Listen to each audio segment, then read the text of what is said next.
अच्छा, आपको ये एथिक्स का है। एथिक्स का एनजे का मानवीय क्रियाकलापों में आपको नीतिशास्त्र अध्याय 2 है। इसमें आप देखिए कि मानव के क्रियाकलापों में नीतिशास्त्र यहाँ पर जो कहा गया उसको ध्यान से देखिए यहाँ पर मानव के क्रियाकलापों में नीतिशास्त्र के समायोजन पर दृष्टिपात करने पर हम पाते हैं कि हम पाते हैं कि यह समायोजन मानव के समाजी जीवन के प्रारंभ के साथ ही परिचित हो गया था। जब से मनुष्य अन्य व्यक्तियों के सहयोग से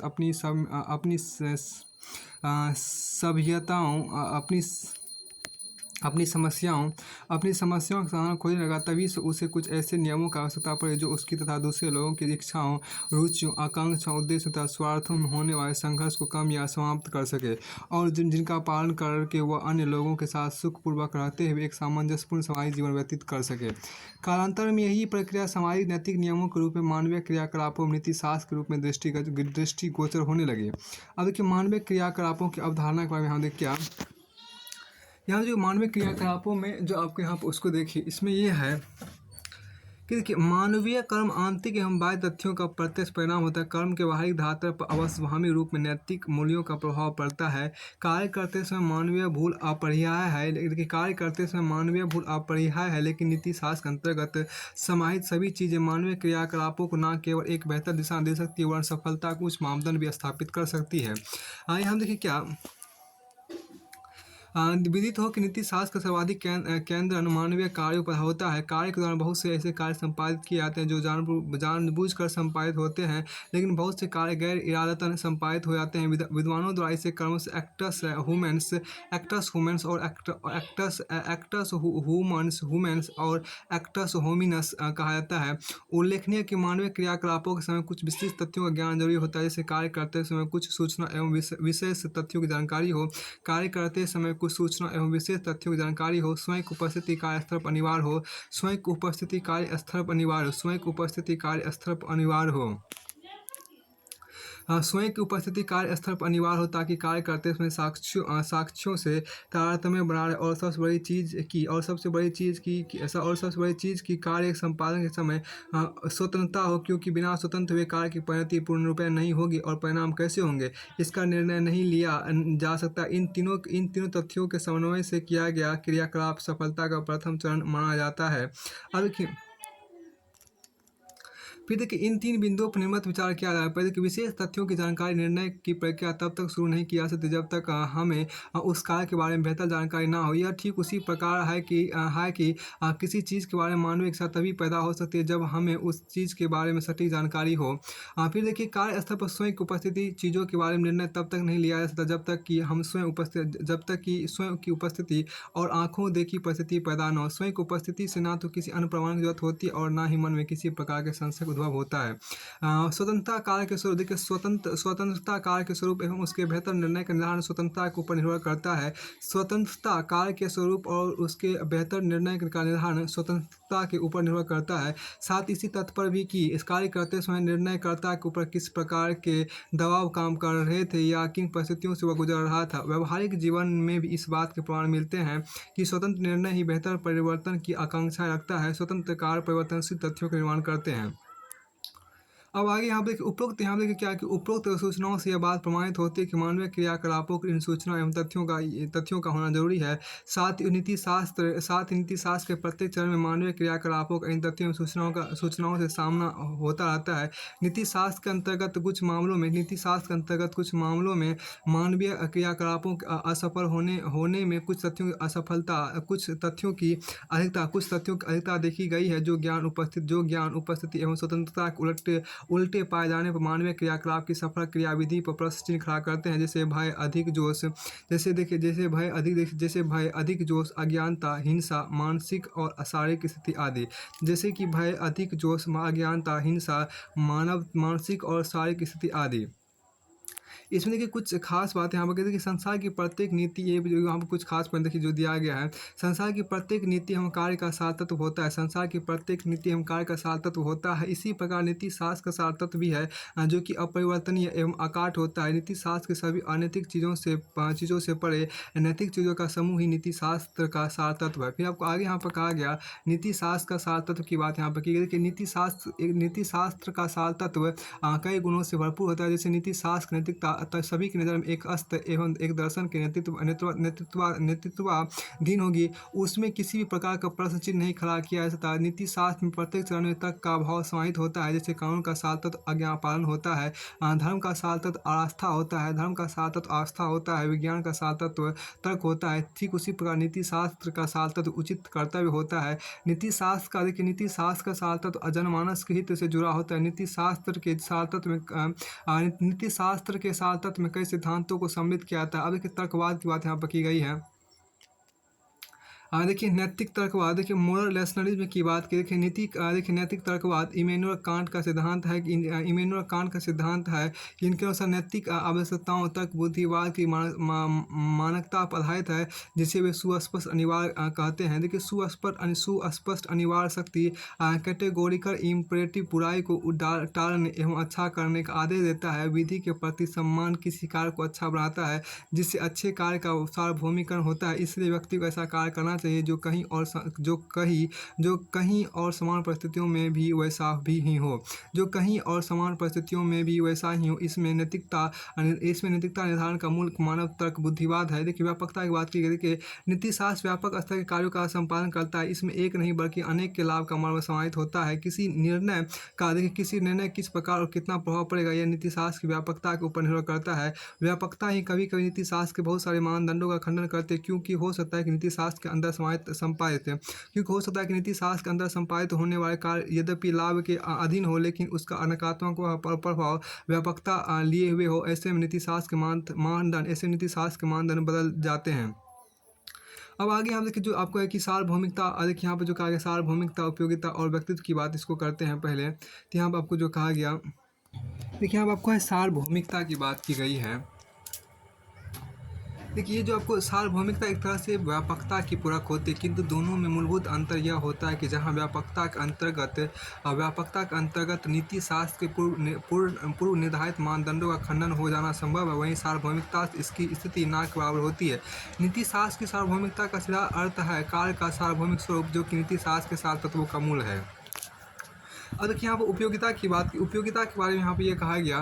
देखिए नीति शास्त्र का सार तत्व उपयोगिता के अंतर्गत ही परिभाषित किया जाता है। कोई भी वस्तु अधिक उपयोगी है और उसका सकारात्मक प्रभाव है तो वह सत्य है और नैतिक रूप से बेहतर है। अतः नीति शास्त्र के अंतर्गत संपादित किए जाने वाले प्रत्येक क्रियाकलाप की उपयोगिता होनी जरूरी होती है। उपयोगिता के अंतर्गत प्रत्येक कार्यवाही तर्क के अधीन होती है। उपयोगिता के अंतर्गत प्रत्येक कार्यवाही तक के अधीन होती है। इस सिद्धांत में कार्यवाही या क्रियाकलाप के अंतर्गत कोशिश यह होती है कि लोगों को अधिकतम खुशी और न्यूनतम दुख की अनुभूति हो। व्यक्तित्व की बात यहाँ पर देखिए व्यक्तित्व की बात की नीति शास्त्र के सार तत्व में व्यक्ति को समाहित किया जाता है। नीति शास्त्र के सार तत्व में व्यक्ति को भी समाहित किया जाता है।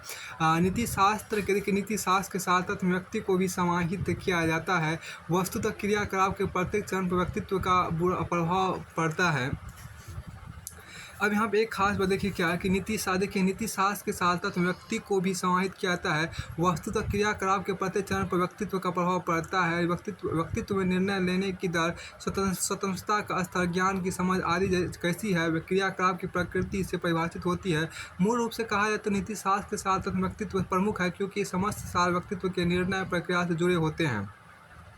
अब देखिए नीति शास्त्र निर्धारक तत्व की बात, देखिए नीति शास्त्र मानव मन से जुड़ा शास्त्र है। नीति शास्त्र के कार्य पालन के समय मानव मस्तिष्क का सकारात्मक और नकारात्मक दोनों रूपों में सक्रिय रहता है। सक्रियता का स्तर आंतरिक एवं बाह्य दोनों रूपों में प्रभावित एवं निर्धारित होता है। कार्यपालन के समय वस्तुतः कार्यपालक को इस बात का अंदाजा ही होता है कि उसके निर्णय प्रक्रिया के दिशा निर्देश कौन है, किस रूप में है और किस तरह से अपना प्रभाव जमा रहे, क्योंकि कार्यपालन की बहुत सारी विधाएं उसके साथ अनुवांशिकी रूप में भी मौजूद रहती है, जो उसके देखिए जो उसके आंतरिक निर्धारण शब्द में प्रमुख है। कुल मिलाकर नीति शास्त्र के निर्धारक तत्वों में आंतरिक एवं बाह्य पक्षों को ही शामिल किया जाता है। देखिए इस आंतरिक एवं बाह्य पक्षों में अच्छाई बुराई सुख दुख आवेश क्रोध अशांति संवेदना करुणा सहानुभूति और सहानुभूति और समानुभूति जैसे तत्व शामिल होते हैं। नीति शास्त्र के निर्धारक तत्वों में देखिए नीति शास्त्र के निर्धारक तत्वों में जितने भी आंतरिक एवं बाह्य पक्ष हैं उनकी दशा और दिशा का निर्धारण मानव मन ही करता है। आंतरिक संवेगों के चिन्हीकरण के माध्यम से उनकी व्याख्या करता है। इस संदर्भ व्यक्तिगत विश्वास की व्यवस्था को नीति शास्त्र का आंतरिक निर्धारक पक्ष कहते हैं, जबकि कानूनों और संगठनात्मक पक्ष को नीति शास्त्र की बाह्य निर्धारक कहते हैं। नीति शास्त्र के निर्धारक तत्व नीति शास्त्र के निर्धारक तत्वों में निम्नलिखित कारक सम्मिलित किए जाते हैं, जिसमें आपको देखिए सबसे पहली जो आपको यहाँ पर कहेंगे एक आपको लाइन है यहाँ पर महत्वपूर्ण बात है यहाँ पर देखिए उसके में आपको क्या कि व्यक्ति की पहली पाठशाला तो उसका परिवार, व्यक्ति की पहली पाठशाला तो उसका परिवार होता है, जहाँ वो अपने अध्ययन की प्रक्रिया को प्रारंभ करता है। परिवार समाज की सबसे छोटी इकाई होती है, अतः सामाजिक कारक व्यक्ति के नीति शास्त्र या नैतिक नियमों के विकास के लिए एक प्रेरक शक्ति के रूप में कार्य करते हैं। फिर आपको आगे यहाँ पे कहा गया देखिए नीति शास्त्र निर्धारक तत्वों में निम्नलिखित कारक में शामिल किया, जिसमें पहला कारक देखिए सामाजिक कारक होते हैं। पहला कारक को सामाजिक कारक, फिर धार्मिक कारक, फिर मनोवैज्ञानिक कारक होते हैं, फिर तात्विक कारक होते हैं, फिर आपको बाह्य कारक होते हैं। आपको इनको मिला के देखिए कह सकते थे क्या ये सामाजिक कारक एक धार्मिक कारक 2 और आपको मनोवैज्ञानिक कारक 3 और तात्विक कारक 4, बाह्य कारक 5। तो 5 कारक होते हैं जो नीति शास्त्र निर्धारक तत्वों में निम्नलिखित जो नीति शास्त्र निर्धारक तत्व हैं। तो कुछ 5 कारक होते हैं, जिसमें पहला कारक आपके यहाँ पर देखिए सामाजिक कारक की बात यहाँ पर की गई है। देखिए सामाजिक कारक में कि समाज किसी व्यक्ति के लिए संस्कृति की पाठशाला के तौर पर कार्य करता है। इसी दौरान व्यक्ति के जीवन के प्रत्येक पहलू का सामाजिकरण होता है। उल्लेखनीय कि सामाजिकरण और नीति शास्त्र निर्धारक तत्वों में मूलभूत संबंध होता है। समाज के बीच में रहकर व्यक्ति विविध सांस्कृतिक मूल्य एवं नीति शास्त्र के विभिन्न पहलुओं से परिचित होता है, जैसे बड़ों का सम्मान करना, अपने से छोटे लोगों उम्र में छोटे का प्यार देना, गुरुओं की आज्ञा का पालन एवं माता पिता को सम्मान देना, स्वतंत्र विचारधारा से परिचित होना, महिलाओं का सम्मान करना, गलत संगत में नहीं पड़ना, स्वरूप को लगातार नकारात्मक देखिए यहाँ पर क्या कि सकारात्मक स्वरूप को लगातार करते रहना, रिश्तों में आस्था रखना, असहायों की सहायता करना, मादक द्रव्यों या पदार्थों से दूर रहना, सहयोगी स्वभाव बनाए रखना। अब एक देखा बहुत अच्छी बात, धर्म व्यक्ति एवं समाज दोनों के आवश्यक की बात सब पर राधा कृष्ण यहाँ पर कहा था, धर्म व्यक्ति और समाज दोनों के लिए आपको आवश्यक है। फिर आपको आगे यहाँ पर देखिए आपको कहा गया आगे यहाँ पर जो कहा गया देखिए आपको धार्मिक कारक की बात की गई है। देखिए धार्मिक कारक में क्या कि देखिए नीति शास्त्र के निर्धारक तत्वों में धार्मिक कारक की भूमिका सबसे काफ़ी अहम होती है। देखिए धार्मिक कारक किसी इंसान के नैतिक तत्वों के विकास में निम्नलिखित रूप में मदद करते हैं। देखिए पहला व्यक्ति को दानी बनाकर मंदिरों का निर्माण करवाकर, लंगर या निःशुल्क भोजन वितरण के माध्यम से, निःशुल्क पेयजल की सुविधा के माध्यम से, असहाय एवं गरीबों को आर्थिक मदद देकर, पूजा पाठ की प्रक्रिया अपनाकर। फिर देखिए यहाँ पे जो कहा गया कि यह प्राय देखा जाता है कि लोग मंदिरों में, गुरुद्वारों में, मस्जिदों में जाकर निःशुल्क सेवा कार्य करते हैं, भोजन की व्यवस्था करते हैं, निःशुल्क स्वास्थ्य सुविधाएं, दवा पट्टी आदि देकर लोगों की मदद करते हैं। इन प्रक्रियाओं के माध्यम से लोगों के अंदर नीति शास्त्र नैतिक विचारों का विकास होता है। अतः धार्मिक कारकों को बाह्य कारकों की सूची में शामिल किया जाता है, जो कि व्यक्ति को नैतिक बनाने में मदद करते हैं। अब देखिए मनोवैज्ञानिक कारक यहाँ देखिए जो आज कहा गया, मनोवैज्ञानिक कारक जो यहाँ पर आपको है नीति शास्त्र के निर्धारक तत्वों में मनोवैज्ञानिक कारकों का अभूतपूर्व योगदान होता है। इस कारक को देखिए यहाँ पर क्या कि नीति शास्त्र के निर्धारक तत्वों मनोवैज्ञानिक कारकों का अभूतपूर्व योगदान होता है। इस कारक की सबसे बड़ी विशेषता है कि यह नैसर्गिक रूप से नहीं बल्कि बाह्य एवं कृत्रिम तौर पर व्यक्ति को नैतिक मानदंडों का पाठ पढ़ाता है। संभव है कि कोई व्यक्ति नैतिक ना हो, लेकिन कुछ उदाहरणों को देखकर उसके अंदर नैतिक तत्वों का उद्भव हो जाए। संभव है कि किसी व्यक्ति को असफलता मिलती है, लेकिन किसी एक कार्य को करने के पश्चात उसके कदम सफलता की ओर बढ़ने लगे, ऐसे वो नैतिक तत्वों का अनुपालन करना प्रारंभ कर देगा। अर्थात नैतिक तत्वों के विकास को मनोवैज्ञानिक कारकों का बहुत महत्व होता है। अर्थात नैतिक तत्वों के विकास में मनोवैज्ञानिक कारकों का बहुत महत्व होता है। अब देखिए यहाँ पे एक आपको एग्जाम्पल, राधे श्याम एक ऐसे परिवार समझ रखते हैं जो नैतिक मानदंडों के बेहतर से बेहतर उदाहरण देखने को मिलते हैं। राधे श्याम एक ऐसे परिवार संबंध रखते हैं परिवार संबंध रखते हैं जहाँ नैतिक मानदंडों के बेहतर से बेहतर उदाहरण देखने को मिलते हैं। सारा परिवार किसी न किसी अच्छे कार्यों में लगा हुआ है, लेकिन राधे श्याम इन कार्यों से न केवल अपने आप को दूर रखे हुए हैं बल्कि समय मिलते ही इनकी आलोचना भी करते हैं। राधे श्याम को उनके परिवार के ना तो कोई सदस्य पसंद राधे श्याम को उनके परिवार के ना तो कोई सदस्य पसंद और ना ही उनकी गतिविधियाँ। परिवार के अन्य सदस्य राधे श्याम को बार बार अच्छे कार्यों में लगे रहने और एक अच्छे व्यक्ति के रूप में जीवन गुजारने की ख्वाहिश करते हैं, किंतु राधे श्याम पर उनकी बातों का कोई असर नहीं है। राधे श्याम परिवार के सदस्यों के कार्यों के विपरीत गलत कार्यों में लगे रहते हैं। राधे श्याम परिवार के सदस्यों के कार्यों के विपरीत गलत कार्यों में लगे रहते हैं। राधे श्याम की व्यक्तिगत साख अत्यंत गिर गई है और परिवार के सदस्यों के साथ साथ उसके पास पड़ोस में भी कोई उन्हें नहीं पूछता है। राधे श्याम के ऊपर इसका व्यापक असर पड़ता है। उन्होंने भी परिवार के अन्य सदस्यों के अच्छे कार्यों और नैतिक मानदंडों का अनुपालन कर शुरू कर दिया। अंतर राधे श्याम की व्यक्तिगत साख भी परिवार के अन्य सदस्यों के समान मजबूत बन गई। राधे श्याम इन मनोवैज्ञानिक कारकों के प्रभावहीन नैतिक कार्यों का संपादन करना प्रारंभ कर दिया।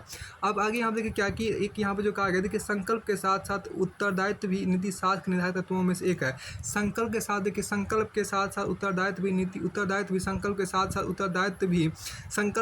उत्तरदायित्व भी नीति शास्त्र के निर्धारित तत्वों में से एक है। फिर यहाँ देखिए क्या है कि मनुष्य जितना सोचता है उससे कहीं अधिक नैतिक है वह इतना अनैतिक है कि उसकी कल्पना भी नहीं कर सकता। ये बात आपको सिगमंड फ्रायड ने कहा था। सिगमंड फ्रायड ने यहाँ पर कहा था कि मनुष्य जितना सोचता है उससे कहीं अधिक नैतिक है और वह इतना अनैतिक है कि उससे कहीं अधिक अनैतिक है और वह इतना अनैतिक है कि वह उसकी कल्पना भी नहीं कर सकता। देखिए नीति शास्त्र के निर्धारित तत्वों में तात्विक तत्व कारक भी अहम भूमिका अदा करते हैं। इस कारक में स्वतंत्रता की भूमिका अहम होती है, क्योंकि किसी व्यक्ति का अस्तित्व तभी निर्धारित एवं निश्चित होता है जब वह स्वतंत्र निर्णय ले और प्रत्येक काम स्वतंत्र भूमिका का निर्वहन करे। उल्लेखनीय है कि उपरोक्त सभी कारक नीति शास्त्र के निर्धारित कारकों के आंतरिक पक्षों की ओर संकेत करते हैं, लेकिन ध्यान रहे कि नीति शास्त्र के निर्धारित तत्वों पर बाह्य पक्ष भी अपनी भूमिका निभाते हैं।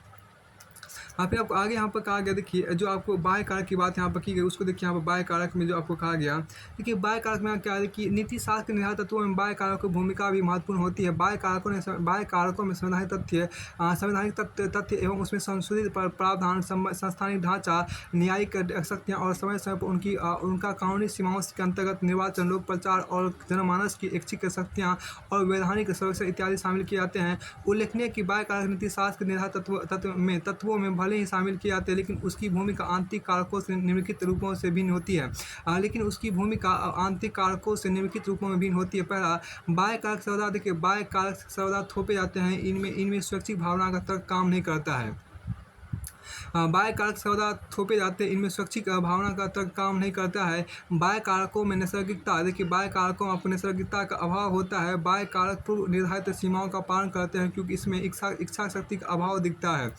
बाह्य कारक पूर्व निर्धारित सीमाओं का पालन करते हैं क्योंकि इसमें इच्छा शक्ति का अभाव दिखता है। बाह्य कारकों की उत्पत्ति यद्यपि आंतरिक कारकों एवं मानवीय मूल्यों के समझ को प्रांत हुई थी, लेकिन आंतरिक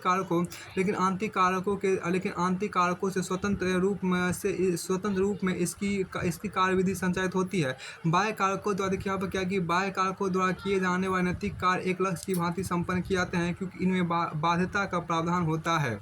अब आपको देखिए संवैधानिक तथ्य एवं संशोधित प्रावधान, देखिए यहाँ पर संवैधानिक तथ्य एवं संशोधित प्रावधान की बात यहाँ पर की गई है। 1 मिनट, देखिए हम जो कहा संवैधानिक तथ्य एवं संशोधित प्रावधान, यहाँ पर देखिए इसमें आपको कहा गया कि नीति शास्त्र के निर्धारित तत्वों के बाह्य कारकों में संवैधानिक तथ्य एवं उसमें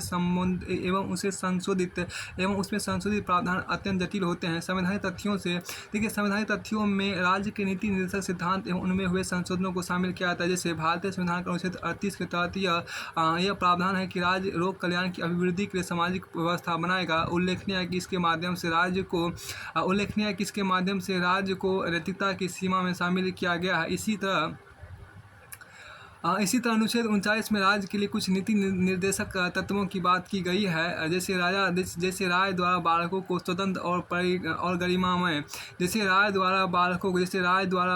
को स्वतंत्र और गरिमामय वातावरण में स्वस्थ विकास के अवसर दिए जाए और बालकों एवं अल्पवयस्कों की शुद्धता से तथा नैतिक परित्याग से रक्षा की जाए।